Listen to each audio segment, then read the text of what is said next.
co-host Sumukhi Sadhvi Mataji. Hare Yes, Krishna. Mataji. Hare Krishna. Thank you, Mataji. Hare Krishna. Om Ajnanatimmirandhasya Gnananjanashalaakaya Chakshurunmilitam Yena Tasmai Shri Gurave Namaha.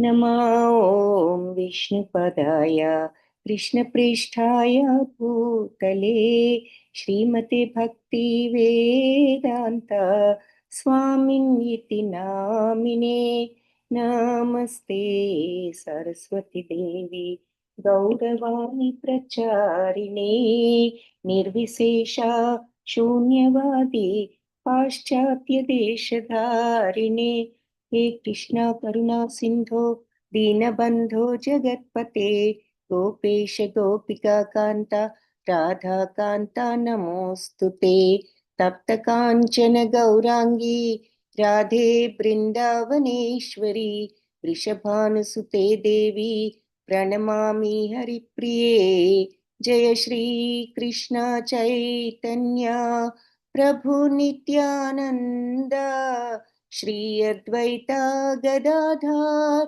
श्रीवासादि गौर भक्त वृंद हरे Krishna Krishna Krishna Hare Hare Hare Rama Ram Ram Hare Hare. Hare Krishna, Hare Krishna, Krishna Krishna, Hare Hare, Hare Rama, Rama Rama, Rama Hare Hare Hare. Hare Krishna, Krishna Krishna, Hare Hare, Hare Rama, Rama Rama, Hare Hare. Hare Krishna, Hare Krishna, Krishna Krishna, Krishna, Hare Hare, Hare Rama, Hare Rama, Rama Rama, Hare Hare. Hare Krishna. భక్తులందరికీ ISKCON Bengaluru వారి భక్తి శాస్త్రి క్లాసులో 3వ అధ్యాయం 3వ రోజు అందరికీ స్వాగతం. సో ఇప్పటి వరకు చూసిన విషయాలు చాట్ బాక్స్ లో పెడితే బాగుంటుంది, మరి ఏమైనా గుర్తుంటే పెట్టండి చూద్దాము. కానీ బ్రీఫ్ గా ఏ టాపిక్స్ చూసామో ఒకసారి రివైజ్ చేద్దాము. మీకు గుర్తున్న పాయింట్స్ ఏమైనా ఉంటే చాట్ బాక్స్ లో పెట్టండి చూద్దాం. సో పాయింట్స్ వైజ్ గా చూస్తే మరి మొదటి 9 శ్లోకాల్లో పని చేయడం మంచిదా లేదంటే పనిని కంప్లీట్ గా త్యజించడం వదిలిపెట్టి వేయడం మంచిదా అని అర్జునుడు ఒక ప్రశ్న వేయడం జరిగింది.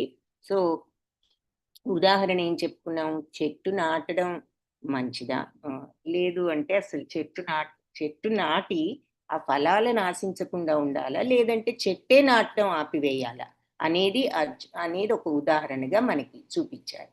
సో అని అడిగినప్పుడు మరి అంటే సన్యసించి అన్ని వదిలిపెట్టి సన్యసించి వెళ్ళినా కూడా మోక్షం వచ్చినా కర్మ ద్వారా మోక్షం తెచ్చుకోవడమే, స్వధర్మాన్ని నిర్వహిస్తూ మోక్షం తెచ్చుకోవడం ఇంకా బెటర్. 2 మార్గాల్లోనూ మోక్షం వస్తుంది కానీ అని చెప్పి భగవంతుడు చెప్పడం, ఈ కర్మయోగాన్ని గురించి ఇంకా వివరంగా చెప్పడం, చివరికి మరి 9వ శ్లోకంతో ఇలా నువ్వు నా కోసం అర్పించి చెయ్యి నీ స్వధర్మాన్ని, కాబట్టి ఇక్కడ యుద్ధం నీ స్వధర్మం కాబట్టి క్షత్రియుడు కాబట్టి నువ్వు నా కోసం అన్నట్లుగా యుద్ధం చెయ్యి అని చెప్పి కానీ ప్రతిఫలాసక్తి లేకుండా చెయ్యి, అది కర్మయోగ విధానము. దాని ద్వారా నువ్వు మోక్షం తెచ్చుకోవచ్చు. పాపం వస్తుంది అనుకుంటున్నావు, పాపం రాదు సరిగదా, నీకు మోక్షం వస్తుంది.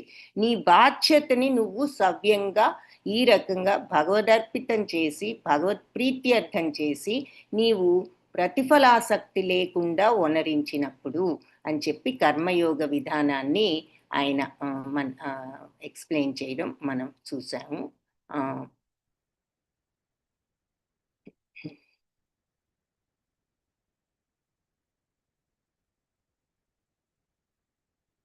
తరువాత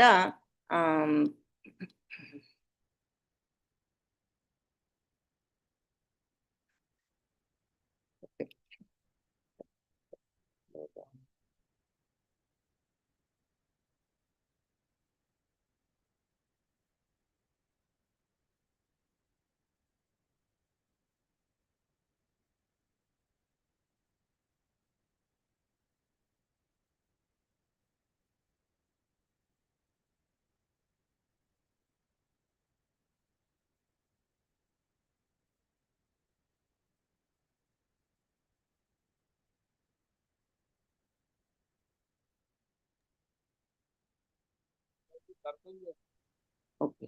సో సిస్టమ్ ఒక్క నిమిషం. ఓకే. సో అలా చేయమని చెప్పడం జరిగింది.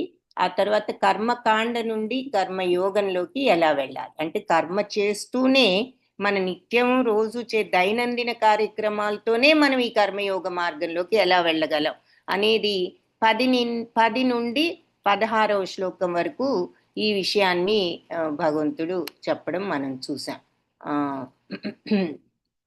సో ఎలాగు అంటే ఇప్పుడు మనం చెప్పుకున్న విధంగానే ప్రతిసారి కూడా ప్రతిఫలాసక్తి అనేది లేకుండా అనే విషయాన్ని గుర్తుంచుకోవాలి. సో ఆ ప్రతిఫలాసక్తి లేకుండా ఉండడం అనేది ఏమిటి అనేది మరి మనం చాలా చాలా సార్లు చెప్పుకున్నాం, మనకి ఆ భావం జీర్ణం అవ్వడం కోసం.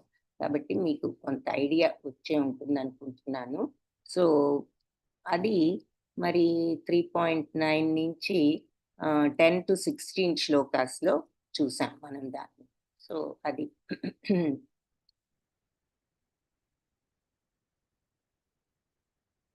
ఎందుకంటే ఈ కర్మయోగం మరి ఫస్ట్ది ఇది ఆ కాన్సెప్ట్ అర్థం చేసుకోవడానికి మనం బాగా దీన్ని చూసిన కొద్దికి మనకు అర్థం. ఎందుకంటే పని ఏది చేసినా ప్రయోజనం కోసమేగా అనే నార్మల్ ఫీలింగ్ ఉంటూ ఉంటుంది.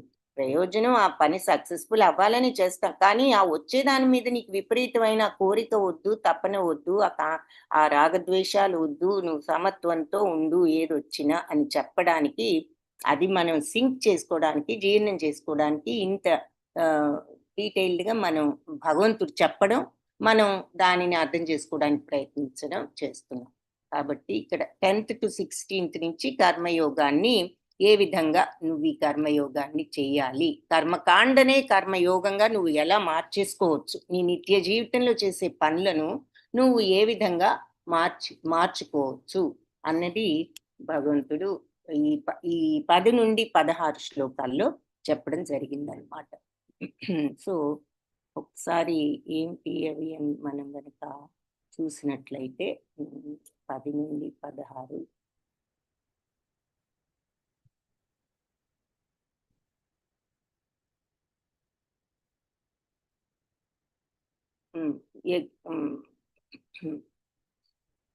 ఏదైనా రోజువారీ పనులలో మనం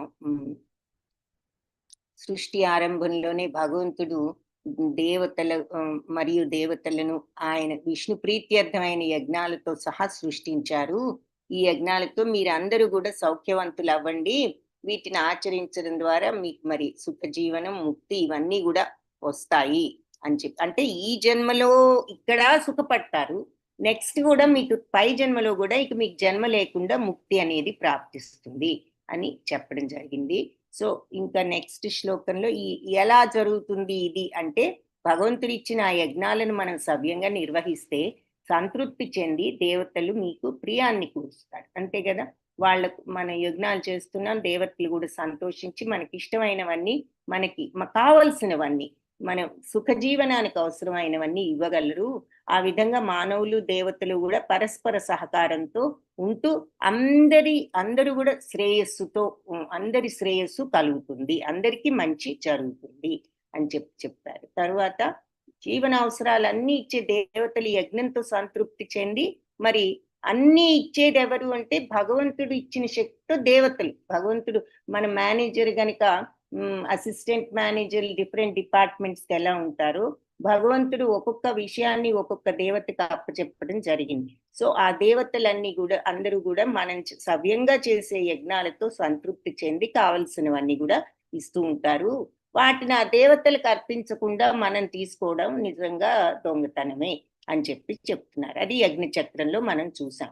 సో అందుకని యజ్ఞంలో అర్పించిన ఆహారాన్ని స్వీకరించడం వల్ల భక్తులు అన్ని పాపాల నుంచి విముక్తులు అవుతారు.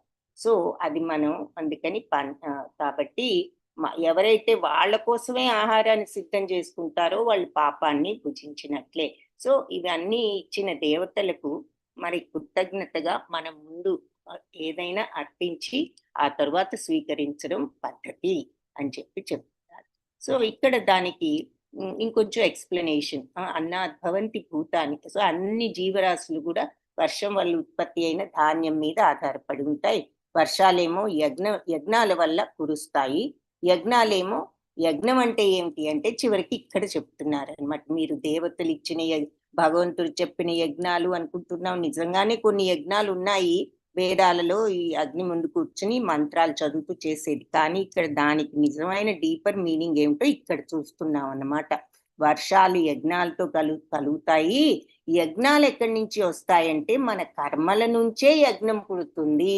మన కర్మని మనం సవ్యంగా ఈ రకంగా చేయగలిగినప్పుడు అదే యజ్ఞం అంటున్నారు. ఇక వేరే యజ్ఞం చేయని అవసరంలా మన నిత్య జీవితంలో మన బాధ్యతలు మనం సవ్యంగా చేసినప్పుడు ఈ రకంగా ఏది భగవదర్పితం, భగవత్ ప్రీత్యర్థం, కర్మ ఫలితాల మీద ఆసక్తి లేకుండా సమత్వం, ఏదొచ్చినా సమత్వంతో ఉంటూ అలా కర్మను వనరించినప్పుడు ఆ కర్మే యజ్ఞము.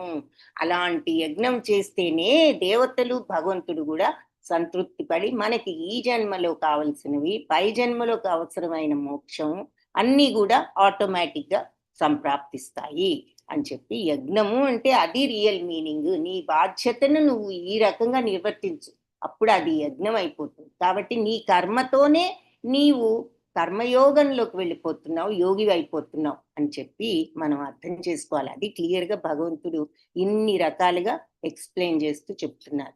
సో మనం అందుకే యజ్ఞచక్రంలో కూడా ఏం చూసాము, స్క్రీన్ కనిపిస్తోంది కదా, పీపీటీ స్క్రీన్ కనిపిస్తోందా, యజ్ఞచక్రం కనిపిస్తోందా? హరే కృష్ణ. కనిపిస్తుంది మాతాజీ. ధన్యవాదాలు. సో ఇక్కడ కూడా అందుకే ఏంటి, భగవంతుడు మరి వేదాలు ఇవన్నీ మొదట్లోనే ఈ యజ్ఞాలు అన్ని ఇచ్చారని చెప్పారు కదా. సో ఆయన అవన్నీ ఇచ్చారు, బ్రహ్మదేవుడు అవన్నీ నేర్చుకున్నారు. ఆయన అందరికీ మరి కింద ఉన్న ప్రజాపతులు మనువుల ద్వారా అందరికీ తెలిసేటట్లు చేశారు.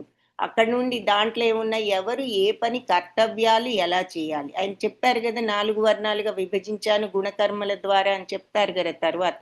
సో ఎవరు ఏ పని ఏ విధంగా చెయ్యాలి, డ్యూటీలు ఎలా చెయ్యాలి అనేది ఉన్నది అందులో. సో ఆ రకంగా అందరూ డ్యూటీస్ నిర్వర్తిస్తే భగవంతుడు చెప్పిన విధంగా వేదాల్లో మరి అందరూ యజ్ఞం చేసినట్లే. అదే నిజమైన యజ్ఞము. సరే, అగ్ని ముందు కూర్చుని మంత్రాలు చేసే యజ్ఞాలు మంచివే, అందరం అది రోజు నిత్యము చేయలేం కాబట్టి ఎప్పుడో ఒకసారి చేస్తాం. రోజు చేసే యజ్ఞం ఏమిటంటే మనకు ఆ స్వధర్మమే, మన డ్యూటీసే మన యజ్ఞాలు. కాబట్టి అలా అందరూ పర్ఫెక్ట్ గా మన డ్యూటీస్ని మనం చేసినప్పుడు, అలాంటి ధర్మ మార్గంలో అందరూ ఉంటూ చేసినప్పుడు నిష్కామ కర్మతో వర్షాలు కురవడం, ధాన్యాలు పండడం, అంతా సస్యశ్యామలతే. అప్పుడు వచ్చిన దాన్ని మరి భగవంతుడికి దేవతలకి ముందు అర్పించకుండా మనకి ఇవన్నీ ఇచ్చిన వాళ్లకు తీసుకోవడం మరి తప్పు కదా. చిన్న పనికే ప్రతి ఒక్కళ్ళ కింద పడింది తీసిస్తేనే థ్యాంక్స్ చెప్తామని చెప్పుకున్నాం కదా. అలాంటిది మరి అన్నీ ఇచ్చిన దేవతలకు, దేవతలనే ఇచ్చిన భగవంతుడికి ఇంకెంత కృతజ్ఞతగా ఉండాలి. సో అది పద్ధతి. ఏదైనా ముందు అలా అర్పించి, సో ఆహారం అర్పించడమే కాకుండా ఏ పనినైనా భగవదర్పితంగా చేయడం అనేది ఇంకొంచెం డీపర్ మీనింగ్ అన్నమాట. సో ఇక్కడ ఆహారంతో స్టార్ట్ చేశారు, కానీ మనం ఏది చేసినా ఆ రకంగా. సో మన కర్మలు వేదాల్లో చెప్పారు, ఎవరు ఈ కర్మని డ్యూటీని ఎలా చేయాలి అని. అలాంటి వేదాలు భగవంతుడు ఎక్కడి నుంచి వచ్చాయి, ప్రత్యక్షంగా భగవంతుడే చెప్పారు అవి. అందుకని సర్వవ్యాపకమైన పరబ్రహ్మం యజ్ఞకర్మల్లోనే ప్రతిష్టమైనది. ఆయన స్వయంగా చెప్పారు కాబట్టి ఇది పద్ధతి, పని చేయడం, పని చేసే పద్ధతిది, నీ కర్మ చేసే పద్ధతిది, నీ బాధ్యత నిర్వర్తించే పద్ధతిది, నీ స్వధర్మాన్ని చేసే పద్ధతిది అని భగవంతుడు మనకి ఇంత బాగా చెప్పారు. కాబట్టి ఈ పనియే, యజ్ఞకర్మే పరబ్రహ్మన్ ప్రతిష్ఠితం, అందులోనే ఉంది పరబ్రహ్మం, ఇంక వేరేం లేదు. నీ బాధ్యతను నువ్వు ఈ రకంగా నిర్వర్తించావంటే బ్రహ్మం అందులోనే ఉంది, భగవంతుడు అక్కడే ఉన్నారు అని చెప్తున్నారు. ఎంత అద్భుతంగా, ఎంత అందంగా, ఎంత బ్యూటిఫుల్ గా భగవంతుడు చెప్పారు చూడండి. సర్వవ్యాపకమైన ఈ పరబ్రహ్మం, భగవంతత్వం యజ్ఞకర్మల్లోనే ప్రతిష్ఠితమైంది. నీ డ్యూటీ నువ్వు సక్రమంగా చేయడంలోనే ఈ సర్వవ్యాపకమైన భగవతత్వం ఉన్నది అని చెప్పారు. సో అది 15వ శ్లోకం. ఇక 10th to 16th ఇదంతా చూసాము, ఏ విధంగా కర్మని చెయ్యాలి అన్నది అని చెప్పాం కదా. సో ఇదన్నమాట. లాస్ట్ 16th దాంట్లో ఈ రకంగా వేదాలతో నిర్ణయించబడ్డ యజ్ఞ చక్రాన్ని జీవితంలో ఎవరైతే అనుసరించరో, ఈ యజ్ఞచక్రం ప్రకారం చేయకుండా ఎవరైతే ఉంటారో వాళ్ళు నిత్యంగా పాపజీవునులే. అంటే ఇక మరి వాళ్ళు దురాశతో, కోరికలతో మరి ఎన్నో పాపాలకు కూడా ఒడిగడుతూ, కోరికలు దురాశ పెరిగినప్పుడు ఇక ఆటోమేటిక్గా ఇక మరి కోపాలు, తాపాలు, అహంకారాలు, ఈర్ష్య, అసూయలు, జలసీలు ఇంకా ఆ మార్గంలోకి వెళ్ళిపోయి మరి పాపాలు చేసే మార్గం లోకి వెళ్ళిపోయిన వాళ్ళం అవుతాం. సో నిక్కంగా పాప జీవనులే అవుతారు ఈ రకంగా చేయకపోతే. ఇక కోరికలు పెరిగి కేవలం ఇంద్రియ తృప్తి కోసమే జీవించే అలాంటి వాడు నిరర్ధక జీవితాన్ని గడిపినట్లే. ఇక ఎంతసేపు మన ఇంద్రియాల్ని, మన సెన్సెస్ని తృప్తిపరచుకోవడానికే ప్రయత్నిస్తూ ఉన్నామే గాని మరి ఈ తత్వంతో, సమత్వంతో భగవంతుడు ఆయనకు సమర్పిద్దాము, మరి ఆ రకంగా మనం సమత్వంతో ఉందాము అనేటటువంటి ఆలోచనే లేనప్పుడు, ఈ స్వార్థతత్వంలోనే మనం ఇంద్రియ తృప్తితోనే దహించుకుపోతున్నప్పుడు ఇక నిరర్థక జీవితంలోనే ఉంటారు అని చెప్పి స్వయంగా భగవంతుడు క్లియర్గా ఇక్కడ చెప్తున్నారు. అలా అనుసరించని వాడు, యజ్ఞ చక్రాన్ని అనుసరించని వాడు అంటే ఎవరి డ్యూటీస్ వాళ్ళు ఈ రకంగా సక్రమంగా చెయ్యని వాళ్ళు మరి ఇక వాళ్ళు అలా నిరర్థక జీవితం, పాప జీవనం కూడా వెళ్ళిపోతారు. కాబట్టి అలా చేస్తూ ఇదే కర్మయోగంలోకి వెళ్ళవచ్చు. ఇక నెక్స్ట్ 17 నుంచి 35 వరకు కర్మయోగం గురించి ఇంకా క్లియర్గా నీ డ్యూటీని నువ్వు ఫలాసక్తి లేకుండా చేస్తూ మిగిలిన వాళ్ళందరికీ కూడా ఆ రకంగా నువ్వు ఆదర్శప్రాయంగా ఉండు, ఒక ఎగ్జాంపుల్గా ఉండు, నువ్వు అందరికీ ఈ రకమైన జీవనం గడుపుతూ అని చెప్పారు. ఏం చెప్పారు మరి, ఎవరైనా ముందు నువ్వు జ్ఞానం నేర్చుకో అని చెప్పి నేర్చుకుని నువ్వు గనక సవ్యంగా గనక నువ్వు ఈ మార్గంలో ఉన్నట్లయితే అందరికీ కూడా నువ్వు యద్యదాచరతి శ్రేష్ఠ తత్తద్దేవేతరో జనః అని చెప్తారు కదా. సో నువ్వు ఈ మార్గంలో ఉన్నప్పుడు అందరూ కూడా నిన్ను అనుసరిస్తారు. కాబట్టి అసంగత్వంతో కర్మను అనుసరించడం ద్వారా మనిషి దివ్యత్వాన్ని పొందుతాడు. అలాగే జనక మహారాజు లాంటి గొప్ప వాళ్ళు కూడా వాళ్ళ డ్యూటీస్ వాళ్ళు సవ్యంగా చేసే వాళ్ళు, వేరే ఏమి తపస్సులు ఇవేమీ చేయలేదు. వాళ్ళ బాధ్యతలను వాళ్ళు ఈ రకంగా నిర్వర్తించే వాళ్ళు పరిపూర్ణత్వాన్ని పొందారు. అందుకని గొప్పవాళ్ళు ఏ పనులు చేస్తే అందరూ అదే అనుసరిస్తారు.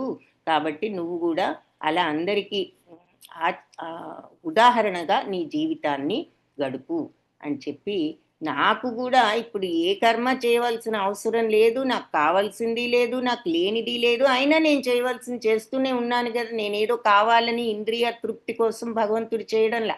ఆయనకి ఏది అక్కర్లా, ఆయనకి ఏ తృప్తి కావాలని లేదు, ఆయనకు అన్నీ ఉన్నాయి, ఆయనకి లేనిది లేదు, అసలు ఆయనకు కావాలని లేదు, అయినా ఆయన చేయవలసింది చేస్తున్నారు. సో అటువంటి సమత్వాన్ని ఇంద్రియ తృప్తి కోసం కాకుండా ఇది నా బాధ్యత అనుకుని చేయడాన్ని నేర్చుకోండి. నేను గనక అలా చేయలేదనుకో ఒకవేళ, అప్పుడు అందరూ నన్నే అనుసరిస్తారు, నేను ఇంద్రియ తృప్తి కోసం చేస్తే, అంతే కదా. సో నేను అంటే భగవంతుడు కూడా ఆయన యొక్క పద్ధతి ద్వారా మనందరికీ మార్గాన్ని చూపిస్తున్నారు, మనం గమనించడం లేదు. కానీ ఆయనకి ఏది కావాలని మరి ఆయన ప్రతి ఒక్క జీవిలో మరి ఆయన జఠరాగ్నిలాగా ఉండి మన అందరి బాడీస్ తిన్నదంతా అరిగించి మనకి శక్తి వచ్చేటట్లు చేస్తున్నారు. సూర్యచంద్రుల్ని, గ్రహాల్ని అన్నిటినీ పర్ఫెక్ట్గా ప్రతి క్షణం నడిపిస్తున్నారు. మరి ఇవన్నీ ఆయన ఎందుకు చేస్తున్నారు అంటే అది ఈ విశ్వం నడవడం కోసం చేస్తున్నారు, కానీ ఆయనకి ఏదో వస్తుందని కాదు కదా. ఆయన డ్యూటీ ఆయన చేస్తున్నారు. ఆయన చేయకపోతే అందరం రాంగ్ పద్ధతిలో చేస్తే మరి అందరం భగవంతుడే ఇలా చేస్తున్నారు కదా అనే ఇది ఉంటుంది. అదే కాకుండా అసలు భగవంతుడు తన డ్యూటీ తను చేయకపోతే ఏమవుతుంది, లోకాలన్నీ నాశనం అయిపోతాయి కదా. అవాంఛనీయమైన ప్రజాబాహుళ్యానికి నేను కారణమై అందరి శాంతిని కూడా నష్టపరిచిన వాడిని అవుతాను. కాబట్టి నేను నిత్యము ఆయన కోసం చేయడం, ఆయన విశ్వాన్ని సవ్యంగా ఉండడానికి, మనబోటి జీవులందరూ మరి సవ్యంగా ఉండాలి, నాశనం అవ్వకుండా అంటే ఆయన ఈ శక్తితో ఈ పని చేయండి, ఇది జరగదు. సో ఆయన అందరి కోసం చేస్తున్నారు కానీ తన కోసం కాదు అనేది మనం గ్రహించి ఆయన భగవంతుడిని చూసి మనం నేర్చుకోవాల్సింది అది. ఏదో కావాలి అనే ఉద్దేశంతో కాకుండా తన బాధ్యతగా నిర్వహించడం అనేది. సో నువ్వు కూడా అలాగే ఉండి అందరికీ ఉదాహరణగా ఉండు అని చెప్పి అర్జునుడికి చెప్తున్నారు. అదే ఆయన అందరికీ చెప్పే బోధ మనందరికీ కూడా. సో ఈ పామరులు ఉన్నారంటే ఎంతసేపు ఈ ఫలాసక్తితో, మరి తెలివి లేని వాళ్ళు, జ్ఞానం లేని వాళ్ళు ఎంతసేపు ఫలితం మీద ఆసక్తితో పనిచేస్తే, విద్వాంసులైన వాళ్ళు మరి జనులందరినీ కూడా ధర్మ మార్గంలో నడిపించడానికి ఈ రకంగా ఫలాసక్తి లేకుండా చేయాలి. తెలివి లేని అమాయకులు లేదా జ్ఞానం లేని వాళ్ళు అలా చేసుకోవచ్చు, ఏది ఇంద్రియ సుఖం కోసమే. కానీ తెలివిగల వాళ్ళైనా ఈ రకంగా మరి అందరినీ కొంచెం అందరికీ మార్గం చూపించడానికి ఈ రకంగా ప్రవర్తించాలి. విద్య ధర్మాల పట్ల ఆసక్తి ఉన్న ఈ పామరుల మనస్సు కలత, వాళ్ళు తెలియక వాళ్ళు ఈ రకంగా ఉంటున్నా వాళ్ళని నిందించకూడదు, వాళ్ళని విమర్శించకూడదు, వాళ్ళకి ఇది తప్పు అది తప్పు అని అనకూడదు. మీరు చేసి చూపించి వాళ్ళు నేర్చుకునేటట్లు చేయండి. ఆటోమేటిక్గా పక్క వాళ్ళందరూ చేస్తుంటే అందరూ నేర్చుకుంటారు. సో మీరు ఈ రకంగా మార్చడానికి ప్రయత్నించండి మీ యొక్క ప్రవర్తనతో. అంతేగాని అవతల వాళ్ళు మీరు చేసే తప్పు ఇది కాదు, అలా చేయాలని చెప్పడం కాదు అని చెప్పి, అది కూడా భగవంతుడు అందుకని చేతలతో చెప్పు, మాటలతో కాదు అంటున్నారు. సో అహంకారంతో మనం ఆ తర్వాత ఇక మనం అన్నీ మనమే చేస్తున్నాం అనుకుంటాం, కానీ అసలు ఈ మాయ ఉన్నది, త్రిగుణాలు ఉన్నాయి, అవి స్వభావం ఉన్నది, అవి ఈ రకంగా మనల్ని మరి ప్రలోభ పెడుతున్నాయి ఇంద్రియాల ద్వారా. కాబట్టి ఇదంతా ఆ గుణాల వల్ల, ఇంద్రియాల యొక్క వ్యామోహం వల్ల మనం వాటిని కంట్రోల్ చేసుకోవాలి అనే తత్వం తెలియక ఇదేదో న్యాచురల్ అన్ని మనమే చేస్తున్నాము, ఇంతే, ఇది ఇలాగే ఉంటుంది లైఫ్, కోరికలు ఏదో చూడటం అంతే, కానీ దానికి మించి ఆలోచించం. సో ఇంత వెనక ఇంత పెద్ద తత్వం ఉన్నదన్నమాట. ఈ తత్వాన్ని అర్థం చేసుకున్నప్పుడే కదా ఓహో ఈ కోరికల్ని ఈ రకంగా మనం నిగ్రహించుకుంటే మనకి శాంతి, ఈ ప్రతిఫలాసక్తి లేని తత్వం సమత్వం ఉన్నప్పుడు ఈ ప్రశాంతత వస్తుందనే ఆలోచన కూడా మామూలుగా రాదు మరి ఆ తత్వం తెలుసుకోలేను. సో అలా పరతత్వం కలిగిన వాడు ఇలాగే కర్మ చేస్తూ ఈ రకంగా ఈ భేదం ఏమిటో, కామ్యకర్మల మధ్య భేదం అంటే కోరికతో చేస్తూ ఉంటే ఎలా ఉంటారు, కోరికని పక్కన పెట్టి డ్యూటీ లాగా చేస్తే ఎంత ప్రశాంతతతో ఉంటారనేది తెలుసుకుని ఇంద్రియాలలోనూ ఇంద్రియ భోగాల్లోనూ ఆసక్తుడు కాకుండా ఉంటాడు అని చెప్పి చివరికి ఇంత క్లియర్గా పాపం భగవంతుడు ఇన్ని రకాలుగా ఎక్స్ప్లెయిన్ చేసి చెప్తారనమాట. సో ప్రకృతి గుణాలతో మోహులైనటువంటి మూడులు భౌతిక కర్మలో నియుక్తులై ఇట్లా అటాచ్మెంట్ పొందుతూ ఉంటారు, తెచ్చుకుంటూ ఉంటారు. సంగత్వం అంటే బంధాలు కలిగించుకుంటూ ఉంటారు. వీళ్ళ అజ్ఞానం మూలాన ఈ కర్మలన్నీ కూడా మరి వాళ్ళు చేసుకుని ఇలా బంధాలు కలిగించుకుంటున్న జ్ఞానవంతులు వాళ్ళని కలత పెట్టకూడదు, వాళ్ళు చేసి చూపించాలి. కానీ మాటలతో మీరు చేసే తప్పు, మీరు ఈ రకంగా ఉంటే మీకు మోక్షం రాదు అని చెప్పడం కాదు. వాళ్ళు ఆ రకంగా ఉంటూ వీళ్ళకి ఉదాహరణలాగా ఎగ్జాంపుల్గా అలా చేసి చూపించాలి. నేను మరి నన్ను గూర్చిన సంపూర్ణ జ్ఞానంతో ఇలా ఫలాపేక్ష మమత్వం అంటే అటాచ్మెంట్ వదిలి నువ్వు కర్మలన్నిటినీ నాకు అర్పించి ఇలా మాంద్యం వదిలి నువ్వు యుద్ధాన్ని చెయ్యి అని చెప్పి చివరికి అర్జునుడికి చెప్పడం జరిగింది. సో అది 17 నుంచి 35 వరకు ఇది నిష్కామ కర్మ అంటే కర్మ ఫలితాల మీద ఆసక్తి లేకుండా, నిష్కామ కోరిక లేకుండా, ఆసక్తి లేకుండా ఫలితం మీద చేయగలగడం అన్న మాటకు అర్థం అది. ఇదేమిటి ప్రయోజనం కోసమేగా అని ఊరికినే మనం అనుకోకుండా దాన్ని అలోతుగా ఆలోచించి కర్మ సక్సెస్ఫుల్గా అవ్వాలనే పని చెయ్యడం. కానీ వచ్చిన తర్వాత ఏమొస్తుందో అనే దాని మీద మైండ్ పెట్టడం కాకుండా పని మీద మనసు పెట్టి చేసి ఏదొచ్చినా నువ్వు నిగ్రహంతో ఉండగలగడం, అది ఆ సమత్వం నిగ్రహం తెచ్చుకోగలిగినప్పుడే నువ్వు యోగి అవుతావు అని చెప్తారు. రియాక్ట్ అయిపోయి ఎఫెక్ట్ అయిపోయి కోపంతో అరిచి దుఃఖంతో ఏడ్చి ఇవన్నీ చేస్తే నువ్వు యోగివి కాదు. నువ్వు అన్ని పరిస్థితుల్లోనూ ఆ నిగ్రహాన్ని చూపించగలిగినప్పుడే యోగివి. అందుకని కర్మ చేసినప్పుడు ఏదొచ్చినా నువ్వు ఆ నిగ్రహంతో ఉండు. ఎందుకంటే ఏడ్చినా ఫలితం లేదు, ఎగిరిపోయి గర్వపడ్డా ఫలితం లేదు, ఇంకా చెడు ఫలితాలు వస్తాయి అలాంటి రియాక్షన్స్ వల్ల. కాబట్టి నిగ్రహంతో ఉండడం అన్ని రకాలుగాను శ్రేయస్కరం. సో అది మరి అది చూసాము. ఇక చివరికి 36 నుంచి 42 లాస్ట్ శ్లోకం వరకు beware of lust and anger. నీకు ఈ కోరికలతో ఈ మనస్తాపాలతో ఉన్నప్పుడు కామ క్రోధ లోభమోహ మదమాత్సర్యాలు ఉన్నప్పుడు అవి నిన్ను ఎంతగా క్రిందికి లాగుతాయో అధఃమార్గాల్లోకి నిన్ను తోసివేస్తాయో అధఃపాతాళానికి నెక్స్ట్ భగవంతుడు చెప్తున్నారు.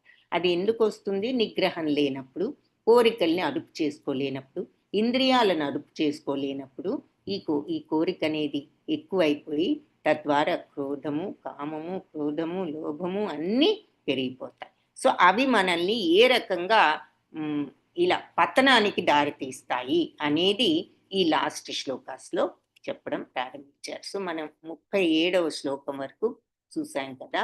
సో కొన్ని ఆన్సర్స్ ఏవో వచ్చినట్టున్నాయి, చూద్దాము. Okay, very good. పరధర్మం హానికరం, స్వధర్మం ఆచరణీయం. Devi Shetty Srinivas Prabhuji, very good, good point అది. మన ధర్మాన్ని మనం సగం చేసిన దాన్ని చేయడం బెటర్, పరధర్మాన్ని 100% చేయడం కన్నా. నువ్వు యుద్ధం మానేసి ఏదో బ్రాహ్మణుని అనుకుని పాపం అనుకుంటున్నావు. నువ్వు యుద్ధం మానేస్తే నీ డ్యూటీ నువ్వు చేయలేదు కాబట్టి నీకు 100% పాపం వస్తుంది. నువ్వేదో అక్కడ 100% పరధర్మం చేయాలని చూస్తున్నావు అని చెప్తున్నారు కదా. సో అది లాభాపేక్ష లేకుండా కర్మలు చేయడం. మాధవి మాతాజీ కరెక్ట్, ఫలాపేక్ష. గిరిజా మాతాజీ అకర్మ వికర్మ స్వకర్మల గురించి, కామక్రోధాలు, లాభాపేక్ష లేని కర్మల గురించి తెలుసుకున్నాం. వెరీ గుడ్, ఇంపార్టెంట్ పాయింట్స్ అన్ని చెప్పారు. సరళాదేవి మాతాజీ యజ్ఞం ఎలా చేయాలి? కర్మ వికర్మ నిష్కామ కర్మ. వెరీ గుడ్, కరెక్ట్, ఆ పాయింట్స్ చూసాము. శ్రీరాములు గిరిజా మాతాజీ యజ్ఞాల గురించి ప్రతి పని భగవదర్పితంగా చేయడం, స్వధర్మం పరధర్మల గురించి తెలుసుకున్నాం. Very good, correct. Saraladevi Mataji అహంభావాన్ని వదిలి ఫలవాంఛ లేకుండా కర్మలు ఆచరించాలి, కపట వైరాగ్యం ఉండకూడదు. Very good. గొప్ప వ్యక్తి ఏ పని ఆచరిస్తే సామాన్యులు అదే చేస్తారు కాబట్టి నువ్వు ఈ రకంగా చేసి చూపించు. Very good. దీపమాతాజీ ఆత్మానుభూతి పొందిన వ్యక్తి భగవదర్పిత కర్మలు తప్ప వేరే కర్మలు చేయవలసిన పని లేదు. ఆత్మానుభూతి కలిగిన వ్యక్తి ఆ స్టేజ్కి వెళ్ళిన తర్వాత ఏ కర్మ చేయవలసిన పని లేదు, ఎందుకంటే ఆత్మలోనే ఆనందాన్ని పొందుతూ ఉంటాడు కాబట్టి ఇక ఏ పని చేయవలసిన పని లేదు. కానీ అప్పటి వరకు ఏ పనైనా భగవదర్పితంగా చేయాలి. ఆ స్టేజ్కి వెళ్ళేవాళ్ళు అది పూర్ణత్వం స్టేజ్ అన్నమాట. అప్పటికి వాళ్ళు ఏ కర్మ చేయనవసరం, అప్పటి వరకు కర్మలు చేస్తూనే ఆ స్థితికి వెళ్ళగలగాలి. అది భక్తవత్సల్ మురారిదాస్ ప్రభుజీ యజ్ఞాన్ని ఆచరించాలి, ఫలాపేక్ష లేకుండా ఆచరించాలి, కర్మలను ఆచరించాలి. ఫలాపేక్ష లేకుండా కర్మలను యజ్ఞంలాగా చేయాలి. భక్తి, వెరీ గుడ్, వెరీ గుడ్. ఇంకా యజ్ఞోవే విష్ణు, సాకేత్ కుమార్ ప్రభుజీ. అలా యజ్ఞంలాగా చేయగలిగినప్పుడు పరబ్రహ్మం అందులోనే ఉంది, ఇంకా వేరే ఎక్కడా లేదు అన్న పాయింట్ చూసాం. Very good, Hare Krishna. So very good, Hare Krishna. మంచి రెస్పాన్స్ వచ్చింది, సంతోషం. సో అది సో పరధర్మాన్ని చక్కగా నిర్వహించడం కంటే మరి మన స్వధర్మాన్ని ఆచరించడం ఉత్తమం అని భగవంతుడు చెప్తున్నారు. పరధర్మం హానికరం కాబట్టి దాన్ని పాటించకుండా నీ స్వధర్మాన్ని పాటించు. ఎగ్జాంపుల్స్ ఏం చెప్పుకున్నాం? బ్రాహ్మణులు, మనం వెళ్ళి బ్రాహ్మణుల్లాగా మరి అర్జునుడు పాపం అనుకుంటున్నాడు, అది నీకు కాదు, క్షత్రియుడిగా నువ్వు రాజ్య సంరక్షణ చేసుకోవడం నీ బాధ్యత. కాబట్టి నువ్వు అన్నీ ఫెయిల్ అయితే వచ్చావు, అందరూ ఒప్పుకునే వచ్చారు, నువ్వు వెళ్ళేమి వాళ్ళని అనవసరంగా దండెత్తి వెళ్ళి వాళ్ళని చంపడం లేదు, అందరూ ఒప్పుకునే ఇక్కడ అందరూ వచ్చి నుంచున్నారు యుద్ధానికి రెడీగా, కాబట్టి ఈ టైంలో నువ్వు చేయడమే కరెక్ట్ అని చెప్తున్నారు.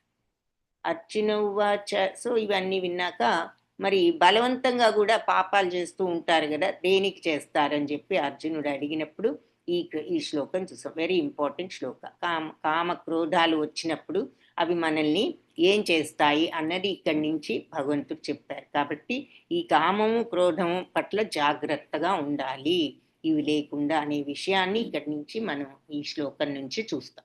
కామయేష క్రోధయేష రజో గుణ సముద్భవ మహాశనో మహాపాప్మా విద్యేనమిహ వైరిణం. సో అర్జున, నువ్వు రజోగుణ సంపర్కంతో ఉద్భవించి తర్వాత క్రోధంగా పరిణమించే కామమే దానికి కారణం. తెలిసి కూడా తప్పులు ఎందుకు చేస్తారన్న దానికి ఆన్సర్. కాబట్టి అదే ఈ ప్రపంచం అంతా కూడా కబళించే పాపభూయిష్ట శత్రువు. కామయేష అంటే ఈ కామము, ఈ క్రోధము రజోగుణంతో పుట్టినటువంటి ఈ కోపము, కామము, క్రోధము మహాశనం అంటే ఇక్కడ సమస్తాన్ని మింగివేసేది. అంత దురాశపూర్వకం అని అర్థం. మహాశనం అంటే ఇక్కడ మామూలు శని అని కాదు. మహాశనం అంటే సమస్తాన్ని మింగివేసేటటువంటిది, మహాపాపాత్మకరమైనటువంటివి. ఇహవైరిణం ఈ ప్రపంచంలో ఇంతకంటే శత్రువు నా లేదు విద్యే అని తెలుసుకో అని చెప్పి చెప్తున్నారనమాట. సో రజోగుణంతో పుట్టిన ఈ కామమే తర్వాత క్రోధంగా పరిణమిస్తుంది. కోరికే చివరి క్రోధం అయిపోతుంది. అదే ఈ ప్రపంచాన్నంతా కబళించే పాపభూయిష్ట శత్రువు అని భగవంతుడు ఈ కామక్రోధాల గురించి చెప్పడం జరిగింది. అది తీరా కామం, క్రోధం ఎలా ఉంటాయి, అది ఎంత పవర్ఫుల్, ఏ రకంగా అవి మనిషిని ఇలా నాశనం చేస్తాయి. ధూమేనా వ్రియతే వహ్ని యథా దర్శో మలేన చ యథోల్భేనా వృతో గర్భ తథా తేనేదమావృతం. సో పొగ చేత అగ్ని, మురికి చేత అద్దం, మావి చేత ఈ గర్భస్థ శిశువు ఎలా కప్పివేయబడతాయో అలాగే మన ఆత్మ యొక్క జ్ఞానాన్ని కప్పివేసేది ఎవరు అంటే ఈ కామమే అని చెప్పి చెప్తున్నారు. సో మరి మన అందరిలో ఇంత సచ్చిదానందమైన భగవదంశ అయిన ఆత్మ ఉన్నదే, మరి మనకి ఏమిటి ఈ మెంటాలిటీ, ఈ కామం ఏమిటి, ఈ కోరికలు ఏమిటి, ఈ అసూయలు ఏంటి, కోపం ఏమిటి, తాపం ఏమిటి, జలసి ఏమిటి, అహంకారం ఏమిటి, ఇవన్నీ ఎందుకు వస్తున్నాయి అంటే కోరిక వల్లే. కాబట్టి అది ఎలాంటిది అంటే ఇంత క్లీన్ అయిన అద్దం మురికి పడితే అద్దం ఎలా కనిపించదో, మరి అలాగే అగ్ని ఉంది అంటే పొగ వచ్చిందంటే మరి ఆ పొగ అగ్నినే మూసివేస్తుంది. అలాగే ఈ ఆత్మతత్వాన్ని, అటువంటి దేదీప్యమానమైన ఆత్మతత్వాన్ని ఈ కోరిక అనే ముసుగు కప్పివేసి ఆవరించి ఉంటుంది. అందుకే మనకు అది ఉన్నా కూడా చాలా మందికి డౌట్ వస్తూ ఉంటుంది, ఇదేమిటి మరి ఇంత భగవదంశ ఉందంటున్నారు, మనకి ఏమిటి బాధలు ఏమిటి, దుఃఖాలు ఏమిటి అనుకుంటూ ఉంటాం. ఏమిటి అంటే అది భగవదంశ వచ్చిన ప్రాబ్లం కాదు, ఆత్మ ఉన్నది, అది అలాగే దేదీప్యమానంగా ప్రజ్వరిల్లుతోంది. కానీ మనం ఈ యొక్క సత్వరజస్తమో గుణాలు అలవర్చుకుని తద్వారా కోరికలను పెంచుకుని ఈ ఇంద్రియాల వ్యామోహంలో పడిపోయి మనం ఆ కోరిక అనేది ఆ ముసుగులో ఉండి కప్పివేసి బట్టి మనకి దాని యొక్క ప్రకాశత్వం మనం ఎక్స్పీరియన్స్ చేయలేకపోతున్నాం. సో అది ఇక్కడ భగవంతుడు చెప్పినటువంటి విషయం అన్నమాట.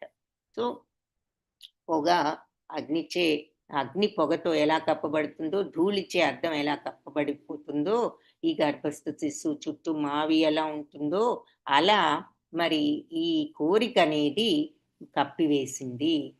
ఆవృతం జ్ఞానమేతేన జ్ఞానినో నిత్యవైరిణ కామరూపేణ కౌంతేయ దుష్పూరేణ నలేన చ. సో ఈ విధంగా జ్ఞానవంతుడైన జీవుడు, శుద్ధ చైతన్యం ఎప్పుడు కూడా అతనిది ఇలాంటి జ్ఞానాన్ని అర్థం చేసుకున్నవాడు ఇక అతను ఎప్పుడు కూడా తృప్తి చెందనిది, మరియు అగ్నివలే దహించనిది అయినటువంటి కామం అనే నిత్యవైరిచే ఆవరింపబడును. సో ఇట్లా అసలు జ్ఞానవంతుడే. మరి అందరం పుట్టినప్పుడు మరి ఆ సచ్చిదానంద తత్వంలోనే ఉంటాం. మరి అందుకే పుట్టినప్పుడు అంత మలినం ఉండదు. కానీ క్రమేణా ఇది అలవర్చుకుని మరి ఈ రకంగా ఈ మాయలో పడిపోతున్నాం. సో అలాంటి జ్ఞానవంతులుగా ఉంటూ మనం లోపల అంత సచ్చిదానందం ఉంచుకుని మరి ఇలా అగ్నివలే దహించే ఈ కామం అనే నిత్యమ శత్రువు మూలాన మనం అది ఆవహించబట్టి ఇలా ఉంటున్నాము అని చెప్తుంది. సో పాయింట్ ఏమిటంటే ఇక్కడ నీకు కోరిక వల్లే ఇదంతా సంప్రాప్తిస్తోంది. కాబట్టి ఈ కోరిక ఇంద్రియాలు పెట్టే ప్రలోభాల వల్ల కలుగుతుంది. కాబట్టి నువ్వు ఆ ప్రలోభాలకి గురి కాకు, నువ్వు నిగ్రహంతో ఉండు. అది చూసినవన్నీ కావాలనిపిస్తుంది, వినకుండా ఇంకేదో విందాము, లేదంటే పిచ్చాపాటి విందాము, వాళ్ళ మీద కబుర్లు విందాము, లేదా సినిమాలు చూద్దాము, ఇంకేదో విందాము, ఇలా అనిపిస్తూ ఉంటుంది. తిన్న కొన్నికి తినాలనిపిస్తుంది, రుచికరమైనవి ఇంకా ఇంకా తింటూనే ఉంటాం. ఈ ప్రలోభాలన్నీ తగ్గించుకో, కొంచెం కంట్రోల్ చేసుకో అన్నీ.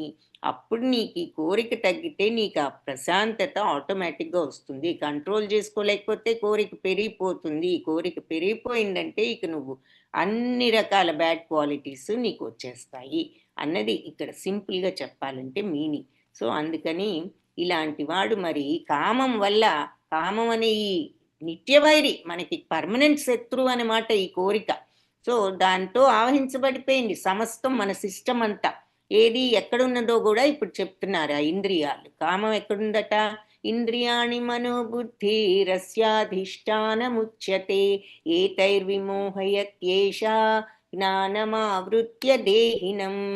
సో ఈ కామం అనేది మనసు, బుద్ధి, అస్య ఈ కామానికి అధిష్టానం అంటే దానికి నివాస స్థానం, ఉచ్యతే అని చెప్పి చెప్పబడుతోంది. ఇంద్రియాలు, మనస్సు, బుద్ధి కూడా ఈ కామానికి దీనికి అధిష్టానం, దీనికి స్థానం అన్నమాట. ఇది ఎక్కడుంటుంది అంటే ఇంద్రియాల్లో ఉంటుంది, మనసులో ఉంటుంది, బుద్ధిలో కూడా ఉంటుంది. అందుకని బుద్ధి కూడా కొన్నిసార్లు మరి మర్చిపోతూ మరి ఇది కరెక్ట్ కాదని తెలిసినా కూడా బుద్ధి కూడా మరి లొంగిపోతూ ఉంటుంది. కాబట్టి బుద్ధిలో కూడా ప్రవేశించేసింది అన్నమాట ఈ కామం. సో ఈ 3 ప్లేసుల్లో ఉంటుంది. దాని ద్వారా ఈ కామం వాటి మూడిట్లో వెళ్ళి జీవుడి యొక్క జ్ఞానాన్ని అంతా కూడా ఆవహించి వేసింది, కప్పివేసి ఏం చేసింది? అజ్ఞానంలో పడవేసింది, మోహంలో పడవేసింది. సో కామం మెల్లగా మన ఇంద్రియాల ద్వారా ఫస్ట్ ఇంద్రియాల్లోకి వెళ్ళింది, ఇంద్రియాల నుండి మనసులోకి వెళ్ళింది, మనసు నుండి ఇంకా పైన బుద్ధిలోకి వెళ్ళి మొత్తం.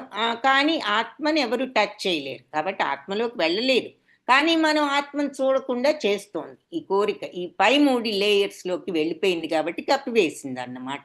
సో అలా ఆవహించి మోహంలో పడవేసింది అని చెప్పి ఇక్కడ భగవంతుడు చక్కగా క్లారిటీతో విషయం అంతా చెప్తున్నారు. ఈ ప్రాసెస్ ఎలా వస్తోంది, ఎలా అవుతుంది, మీరు ఏ విధంగా ఈ ఆత్మజ్ఞానాన్ని చూడలేకపోతున్నారు, ఎందుకు చూడలేకపోతున్నారు? ఈ కోరిక వల్ల.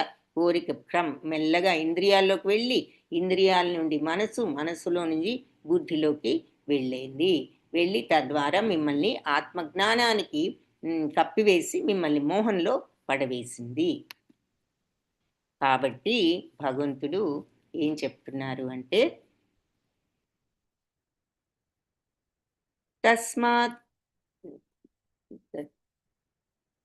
తస్మాత్వం ఇంద్రియాణ్యాదౌ నియమ్య భరతర్షభ పాప్మానం ప్రజహిహ్యేనం జ్ఞాన విజ్ఞాననాశనం. తస్మాత్ కాబట్టి త్వం నువ్వు ఇంద్రియాలు ఆద్య ముందుగానే ఫస్ట్లోనే నువ్వు ఇంద్రియాలను నియమ్య కంట్రోల్ చేసుకో భరతర్షభ, భరతవంశ శ్రేష్ఠుడా అర్జున. కాబట్టి నువ్వేం చేస్తావంటే ఫస్టే నువ్వు నీ ఇంద్రియాలను కంట్రోల్లో పెట్టుకో, చేతుల్లో పెట్టుకో.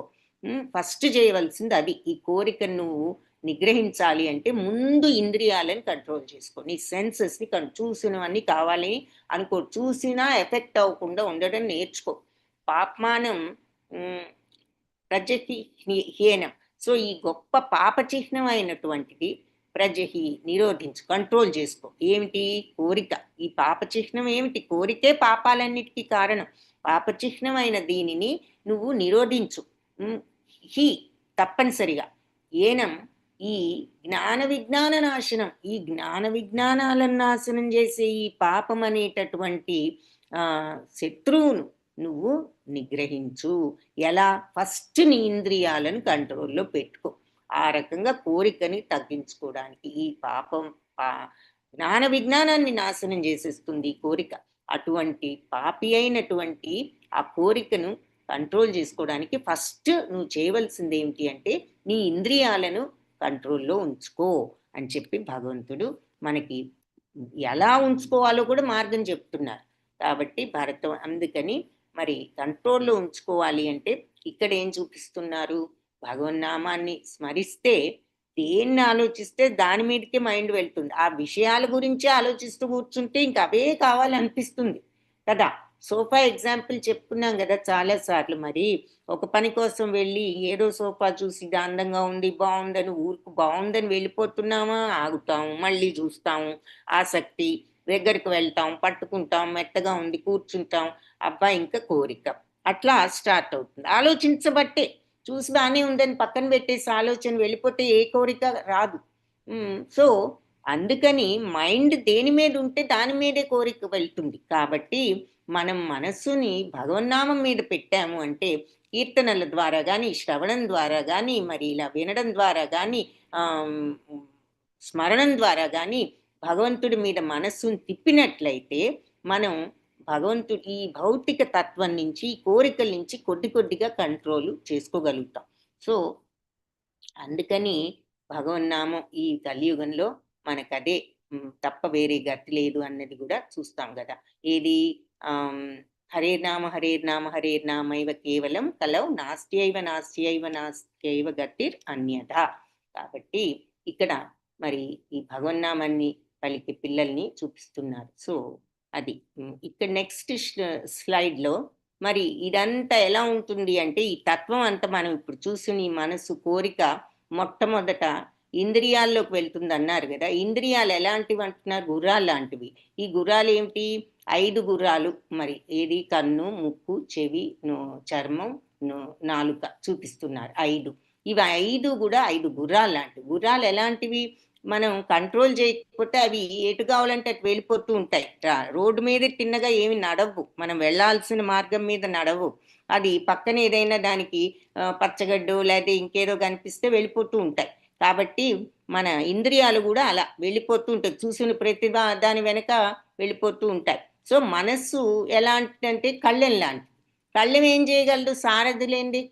ఈ కళ్ళెం కూడా గుర్రాలతో పాటు వెళ్ళిపోతూ ఉంటుంది. కానీ బుద్ధి అనే సారథి వెనక్కి లాగి ఇటువైపు వెళ్ళిపోతున్నా గుర్రాలు లాగుతున్నాయని మనం ఇటు కాదు గుర్రాలను మనం సరిచేసి ఇటు వెళ్ళాలి అని చెప్పి వెనక్కి లాగినప్పుడు కళ్ళెం కూడా మరి బుద్ధి చెప్పినట్లు విని ఇలా గుర్రాలను సరి అయిన దారిలో పెడుతుంది.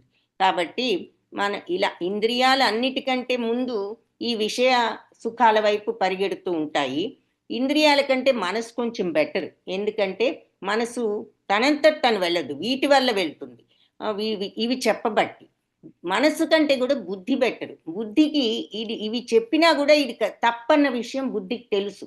కాబట్టి బుద్ధి మనస్సును కూడా కంట్రోల్ చేసి బుద్ధి మనస్సును కూడా లైన్లో పెట్టడానికి ప్రయత్నిస్తుంది. బుద్ధి కాబట్టి మనస్సు కంటే బుద్ధి ఇంకా ఉన్నతం. బుద్ధి కంటే కూడా ఆత్మ అసలు ఏ విషయంలో కల్పించుకోదు, ఏ కోరిక లేదు, ఎప్పుడు సచ్చిదానందమే. అది మహా ఉన్నతమైన భగవతత్వం. అది ఇక్కడ చూపిస్తున్నారు. ఇంద్రియ భోగ వస్తువులు మరి అన్నిటికంటే ఇక్కడ ముందు ఉంటాయి భౌతికత్వం అన్నమాట, ఫుల్ భౌతికత్వం. ఈ వస్తువులను చూసి ఇంద్రియాలు ఫస్ట్ ప్రలోభపడతాయి. ఇంద్రియాల కంటే మనసు కొంచెం బెటర్. వెంటనే చూడగానే అన్ని ప్రలోభపడదు డైరెక్ట్గా, వీటి ద్వారా ప్రలోభపడుతుందేమో కానీ ఈ మనసు కంటే బుద్ధి ఉన్నతం. మనసు ప్రలోభపడ్డా కూడా బుద్ధి చెప్పగలదు.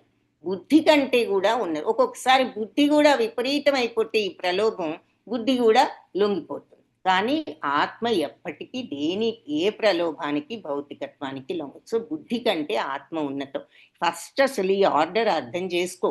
అన్నిటికంటే ఉన్నతమైన ఆ పరబ్రహ్మమైన ఆత్మ నీలో ఉన్నది. కాబట్టి నువ్వు ఏది ఎలా వీటన్నిటినీ ఎలా కప్పుతోంది, కోరిక ఏం చేస్తోంది, ఫస్ట్ దేనిని వశపరుచుకుంటోంది? ముందు ఇంద్రియాలను వశపరుచుకుంటోంది, తర్వాత మనస్సును, తర్వాత బుద్ధి కొంచెం అన్నిట్లోకి ఉత్తమం కాబట్టి. కానీ అన్నిటికంటే ఉత్తమమైన ఆత్మని ఈ మూడిట్లోకి వెళ్ళిపోయి కోరిక ఆత్మలోకి వెళ్ళలేదు, కానీ ఆత్మను చూడనివ్వకుండా చేస్తోంది. కాబట్టి ఇది ఆర్డరు. కాబట్టి నువ్వు ఇదంతా అర్థం చేసుకుని ఫస్ట్ ఈ ఇంద్రియాలను కంట్రోల్ చేసుకో. ముందు ఎఫెక్ట్ అయ్యేది అదిగా. అది కంట్రోల్ అయితే ఆటోమేటిక్గా మనం ఈ ప్రలోభాలు లేకుండా ఉండగలుగుతాము అని చెప్తూ ఇక్కడ అందుకని ఆర్డర్ గురించి క్లారిటీ చెప్పారనమాట. ఏమని? కాబట్టి ముందు నువ్వు ఇంద్రియాలను కంట్రోల్ చేసుకో అని చెప్పి, ఎందుకు ఇంద్రియాలను కంట్రోల్ చేసుకోవడం అనే డౌట్ వస్తే మైండ్ కంట్రోల్ ఏదో బుద్ధి సరిగ్గా ఉండాలి అనుకుంటాం కదా, ఇవన్నీ కూడా ఉండాలి. కానీ అసలు అన్నిటికంటే ఫస్ట్ కారణం ఇంద్రియాలన్న విషయం ఇక్కడ ఎక్స్ప్లెయిన్ చేయటం అన్నమాట. ఇది ఇంద్రియాణి పరాణ్యాహు ఇంద్రియేభ్య పరం మనః మనసస్తు పరా బుద్ధి యో బుద్ధే పరతస్తు సహా. సో జడ పదార్థాలన్నీ అంటే ఇంద్రియార్థాలు, బయట వస్తువులు, వీటన్నిటినీ జడ పదార్థాలు అంటున్నారు. ఇక వాటికి అది ఏం లేదు కదా, మెటీరియల్ థింగ్స్. వాటికి ఆ పదార్థాలు కంటే ఇంద్రియాలు ఉత్తమం. వాటి మీద ఇంద్రియాలు కొంచెం బెటర్, అంటే అంత పూర్తి భౌతికత్వంలో లేవు. కానీ ఇంద్రియాల కంటే మనస్సు ఇంకొంచెం ఉత్తమం, మనసు కంటే బుద్ధి ఉత్తమం, బుద్ధి కంటే ఆత్మ ఉత్తమం. సో ఈ ఆర్డర్ని నువ్వు అర్థం చేసుకో. ఫుల్ భౌతికత్వం, దాన్ని చూసి ఇంద్రియాలు కూడా భౌతికత్వంలో పడిపోతూ కోరికలు పెంచుకుంటాయి. కానీ దానికి డైరెక్ట్గా మనసు ఇన్వాల్వ్ అవ్వదు, కానీ ఇంద్రియాలు వల్ల అవుతుంది. మనస్సును కూడా కంట్రోల్ చేసే బుద్ధి ఇది తప్పు అని చెప్తుంది, చెప్పగలదు. కానీ తీవ్రమైన కోరిక బుద్ధిని కూడా ఒక్కొక్కసారి లొంగ తీసుకుంటుంది. కానీ బుద్ధి కంటే ఆత్మ ఉన్నతం. ఆ ఆత్మలో ఏ కోరిక లేదు, అక్కడికి వెళ్ళాలి. ఫైనల్గా మనం మనలో ఉన్నటువంటి హైయెస్ట్ స్టేజ్లోకి వెళ్ళాలి, అంతేగాని ఈ లోయెస్ట్ స్టేజ్లోనే కూర్చోకూడదు. ఈ భౌతికత్వంలో ఇటు నుంచి ఇంకా పైకి, ఇంకా పైకి, ఇంకా పైకి మనలో ఉన్న సుప్రీం క్వాలిటీ ఏది అనేది తెలుసుకుని ఆ క్వాలిటీ తత్వాన్ని తెలుసుకోవాలి. కానీ ఈ భౌతికత్వంలో ఈ సర్ఫేస్ లెవెల్లోనే ఉంటే కాదు. అదే అందరూ అంతర్గతం లోపల తిప్పండి మైండ్ అంటే ఏమిటి, లోపలికి తిప్పడం, బయట అన్ని కనిపిస్తుంటే లోపల చూడమంటారు, లోపల ఏముందని చూస్తాం అనుకుంటాం. దాని అర్థం ఇదన్నమాట. సో ఇలాంటి తత్వం నీలో ఉంది, అది నువ్వు తెలుసుకోవాలి. అది ఫైనల్, అది నీవు మనిషిగా నీ యొక్క డ్యూటీ ఫైనల్గా అది. ఆ తత్వాన్ని తెలుసుకున్న నాడు నువ్వు పరిపూర్ణమైన మానవుడు అవుతావు. భగవంతుడికి నువ్వు ఆ తత్వం తెలుసుకుని భగవద పరంధామానికి అర్హుడవుతావు. కాబట్టి ఆ తత్వంలోకి వెళ్ళడం మనిషిగా మన ధర్మం. సో అది మన ప్రయత్నం, అది మన సాధన అయి ఉండవలెను. అది చేయాలి అంటే ఈ విషయాలన్నీ తెలియాలి. ఏమిటబ్బా ఏదో కావాల్సింది కొనుక్కుంటున్నావు, ఇవన్నీ ఏమిటి అనుకుంటాం. ఎందుకు అనేది ఈ కోరికల వల్ల వచ్చే ప్రాబ్లమ్స్ ఏమిటి, బంధాలు ఏమిటి, దాన్ని వదిలించుకోవాలంటే ఏం చేయాలి? ఇంద్రియాలు ఈ రకంగా ఈ కోరిక వీటన్నిటిలో ఉంటుంది కాబట్టి ముందు ఎక్కడికి వెళ్తోంది? ఇంద్రియాల్లోకి వెళ్తోంది. కాబట్టి ముందు ఇంద్రియాలను కంట్రోల్ చేసుకో. ఆర్డర్ అన్నీ చెప్పారు. చివరికి నువ్వు ఈ భౌతికత్వం నుంచి నువ్వు మరి క్రమేణా ఇంకా ఉన్నతమైన స్థితికి వెళ్ళు. ఈ భౌతిక వస్తువుల నుంచి, ఇంద్రియాల నుంచి కంట్రోల్ చేసుకో. అక్కడి నుంచి మనసును, తద్వారా నీ బుద్ధి ద్వారా నీ మనసును, ఇంద్రియాలను కంట్రోల్ చేసుకుని నీ ఆత్మతత్వం, అతి ఉన్నతమైన ఆత్మతత్వంలోకి ప్రవేశించు అని చెప్తున్నారు. అది సో అది ఈ శ్లోకం. సో ఇంద్రియాణి పరాణ్య, ఇంద్రియాలు ఉత్తమాలని చెప్పబడింది. దేనికన్నా? ఇంద్రియేభ్య, ఇంద్రియాల కన్నా ఇంద్రియాలు ఉత్తమం అని చెప్పబడ్డాయి. అలాగే పరం, ఉత్తమం మనస్సు మరి ఇంకా ఉత్తమం ఇంద్రియాల కన్నా. అలాగే మనసస్తు పరా బుద్ధి, మనస్సు కంటే కూడా ఉత్తమం బుద్ధి. యో బుద్ధే పరతస్తు సహా, ఆ బుద్ధి కూడా మరి ఆత్మ పరతత్వం, ఆ తత్వం ఇంకా ఆత్మతత్వం ఇంకా ఉన్నతం అని చెప్తున్నారు. ఇక ఐ థింక్ లాస్ట్ శ్లోకాలు ఏవం బుద్ధే పరం బుద్ధ్వా సంస్థభ్యాత్మానమాత్మనా జహి శత్రుం మహాబాహో కామరూపం దురాసదం. సో ఇదంతా క్లియర్గా ఆర్డర్ కూడా ఎక్స్ప్లెయిన్ చేసి ఏ రకంగా ఈ కోరిక ఇలా చొచ్చుకు వెళ్తోంది, ఇంద్రియాల నుండి మనసు నుండి బుద్ధిలోకి ఇలా వెళ్ళిపోయి మన ఆత్మని కనిపించకుండా చేస్తోంది. కాబట్టి ముందు ఏం ఎఫెక్ట్ అవుతోంది, దానికంటే ఉన్నతమేది, వాటి సహాయంతో ఈ కింది వాటినన్నిటినీ కంట్రోల్ చేసుకుని భోగ వస్తువుల మహిమలో పడిపోకు. తద్వారా అలా ఉంటూ నువ్వు ఆత్మతత్వం తెలుసుకో అని చెప్పి ఏవం ఇలా మహాబాహువులున్న అర్జున, ఇలా బుద్ధి కంటే కూడా ఆత్మ గొప్పదని గ్రహించి బుద్ధితో మనస్సును నిలకడ చేసుకుని కామరూపంలో ఉన్న ఈ బలమైన శత్రువును సంహరించు అని చెప్పి ఈ లాస్ట్ శ్లోకాలు చెప్పారు. సో ఈ రకంగా పరం బుద్ధ్వ, ఉత్తమమైనది అని తెలుసుకుని, బుద్ధి కంటే కూడా ఉత్తమమైనది అని తెలుసుకుని, సంస్థభ్యాత్మ అంటే స్థిరపరచుకుని, ఆత్మను అంటే ఇక్కడ మనస్సును కంట్రోల్ చేసుకుని ఆత్మన అత్యున్నతమైన, మళ్ళీ ఆత్మ అని చెప్పినప్పుడు బుద్ధిని మనస్సును కూడా ఆత్మగా చాలాసార్లు రిఫర్ చేస్తారు. కాబట్టి మనం కాంటెక్స్ట్ని బట్టి అదేమిటో అర్థం చేసుకోవాలి. సో ఇక్కడ మరి బుద్ధి కంటే ఇంద్రియాలు మనోబుద్ధులు తనను ఇంద్రియ మనోబుద్ధులు, నేను ఇంద్రియాలను కాదు, నేను ఈ మనసును కాదు, నేను ఈ బుద్ధిని కాదు, నాకు ఇంతకంటే గొప్ప అయినటువంటి ఆత్మతత్వం ఉన్నది నాలో, అది నేను అని తెలుసుకో.